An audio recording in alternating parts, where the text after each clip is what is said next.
In a stunning and historic pivot that dramatically reshaped the landscape of international support for Ukraine, Germany has announced an unprecedented, comprehensive financial and economic assistance program for Kyiv. The announcement, coming less than a day after Russia's brutal nationwide missile attack and Washington's subsequent refusal to provide long-range offensive weapons, positions Berlin as the primary guarantor of Ukraine's economic survival. German Chancellor Olaf Scholz, in a somber address from the Chancellery in Berlin, unveiled what is being described as a modern Marshall Plan for Ukraine, a multifaceted initiative designed to stabilize the Ukrainian state, fund its immediate reconstruction needs, and ensure its energy security through the coming winter. The move is a profound strategic declaration, signaling Germany's commitment to preventing a Ukrainian collapse and its willingness to assume a mantle of leadership for European security at a moment of American hesitation.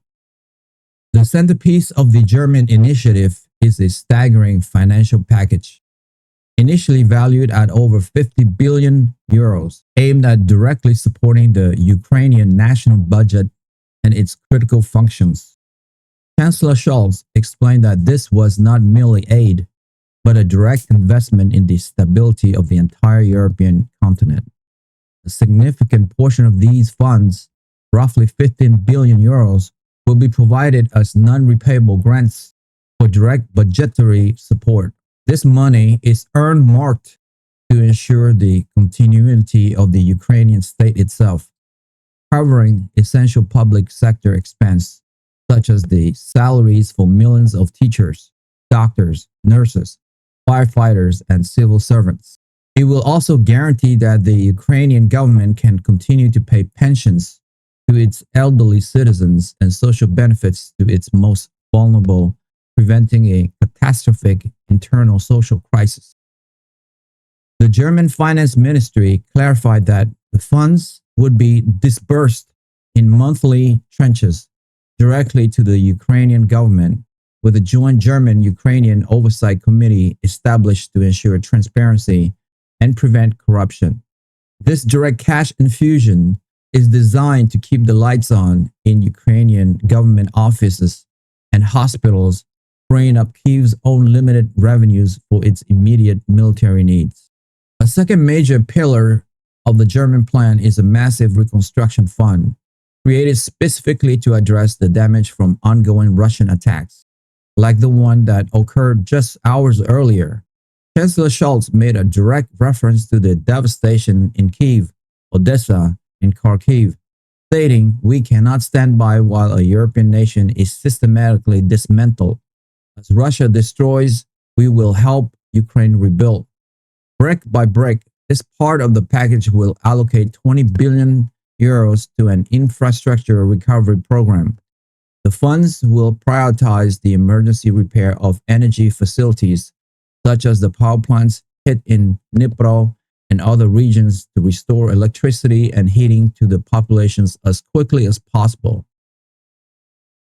It will also finance the rebuilding of damaged ports infrastructure in Odessa to help get Ukrainian grain exports flowing again, addressing global food security concerns. Furthermore, the fund will support the reconstruction of residential buildings, schools, and hospitals that have been damaged or destroyed, with German engineering firms and technical experts offering assistance in project management and implementation. Recognizing Russia's strategy of weaponizing winter, the German plan includes a robust energy security initiative. Having successfully weaned itself off Russian gas, Germany will now use its market leverage and financial power to secure Ukraine's energy supply. 10 billion euros will be set aside to help Naftogaz, Ukraine's state energy company, purchase natural gas on the European spot market and build up a strategic reserve for the winter. The initiative will also fund the acquisition of mobile power generators, transformers, and other critical equipment needed to create a more decentralized and resilient power grid that is harder for Russia to cripple.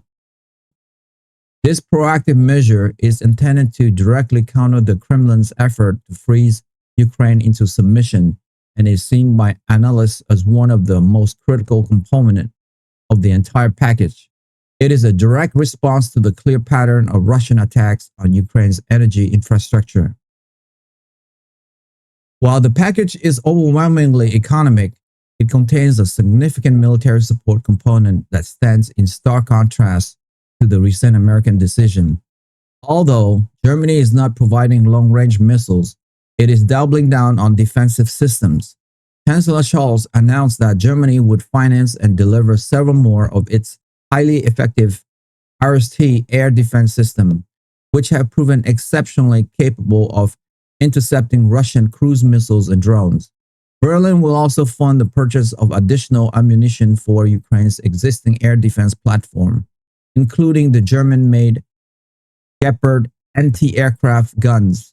The German defense minister further clarified that this financial package would allow Ukraine to place new orders with European defense contractors, including for more artillery systems, armored vehicles, and drones, with Germany providing the financial guarantees for these contracts. The message was clear. While the United States was drawing a red line on offensive capabilities, Germany was stepping in to provide Ukraine with a more impenetrable defense shield to protect the very civilian population and infrastructure it was now paying to sustain and rebuild. In his address, Chancellor Scholz framed the decision in stark historical terms, calling it an extension of his government's Zeitenwende, or historic turning point, policy, which was initiated after Russia's full-scale invasion. He argued that the security of Germany is inextricably linked to the security of Ukraine. If Ukraine falls, he stated gravely, the threat of Russian aggression will be at the border of the European Union and the borders of NATO. The cost of defending ourselves then will be infinitely higher than the cost of helping Ukraine defend itself now. This is not charity. It is the most vital security investment our country can make. He also appealed to a sense of European solidarity and responsibility, arguing that Europe must have the capacity to secure its own neighborhood. He subtly referenced the shifting political wind across the Atlantic, noting that Europe must be the master of its own destiny, implying that the continent can no longer rely solely on the United States to guarantee its security. The reaction from Kyiv was one of overwhelming relief and profound gratitude.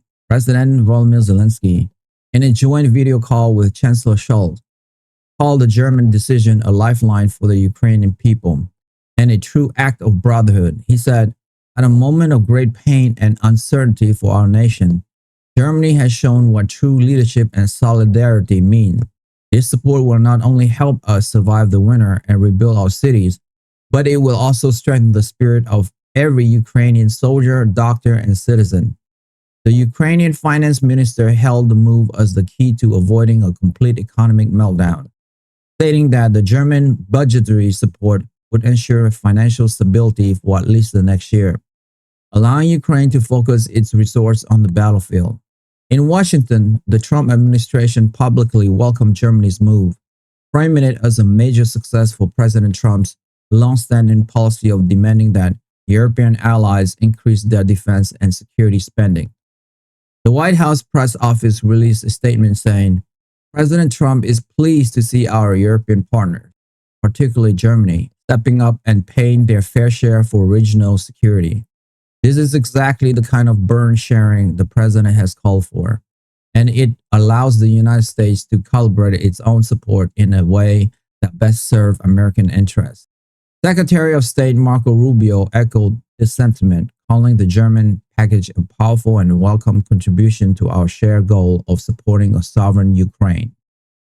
Privately, however, some analysts in Washington expressed concern that the move could diminish American influence in Europe, allowing Berlin to set the agenda on the continent's most pressing security crisis. The decision was also seen as a direct response to the perceived vacuum created by U.S. refusal to send long-range missiles, a sign that key allies were prepared to act independently if they felt American policy was falling short. Secretary of the Treasury Spokesperson issued a more technical statement, pointing the German initiative for its role in promoting Ukraine's macroeconomic stability, which he said was important for the global economy. The reaction from Moscow was swift and scathing. The Kremlin's spokesperson, Dmitry Peskov, dismissed the German plan as a futile attempt to pump money into a corrupt and collapsing regime. He accused Germany of prolonging the agony of the Ukrainian people at the expense of its own citizens, who he claimed was suffering from high inflation and economic stagnation. Russian state media launched a coordinated disinformation campaign, broadcasting segments that highlight Germany's domestic economic problems and framing Chancellor Scholz' government as a puppet of Washington that was sacrificing its own country's future to serve America's geopolitical goals. The narrative pushed by Moscow was that this massive expenditure would ultimately be wasted, as a Russian victory was inevitable.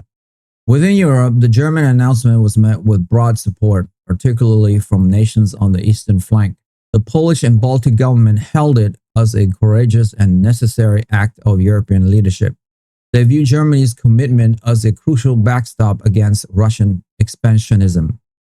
France also voiced its strong approval, with the French president calling for further European coordination to bolster support for Kyiv. However, some member states, notably Hungary, expressed reservation, questioning the sustainability of such a large financial commitment and its potential impact on the EU's overall budget and economic stability. There were quite concerns in some Southern European capitals about the precedent being set and whether it would lead to demand for a similar level of financial solidarity for other future crises. Domestically, Chancellor Scholz's decision is a significant political gamble. While it was supported by his coalition partners and the main opposition parties, who sees it as a moral and strategic imperative, it faces fierce criticism from the political extreme. Leaders from the far-right Alternative for Germany AfD party immediately condemned the plan, demanding that the billions of euros be spent on German pensioners and families, not on a foreign war. The populist argument that the government is prioritizing Ukraine over its own people is expected to become a central theme of political debate in Germany in the month ahead. This massive commitment of taxpayer money will test the resolve of the German public and the stability of Scholz's government as the war and its costs continue to mount. The decision solidifies Germany's role as Ukraine's most critical European partner, but it also ties Germany's own economic and political future more tightly than ever to the outcome of the war. Many of my listeners, like 70%, haven't subscribed to my YouTube channel, and so many of you don't even know that you haven't subscribed, and that is actually what makes the show going.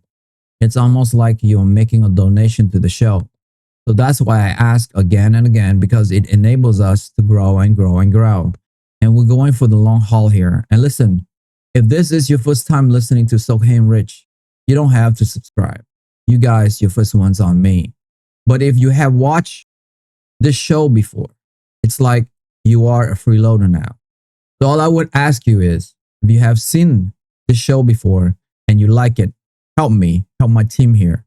Hit that subscribe and like button now. And we will continue to build this show for you. That I swear. Thank you to all of you guys who have subscribed. It means a lot to me. Thank you so much. That's all for me for today. I will see you soon. Bye for now.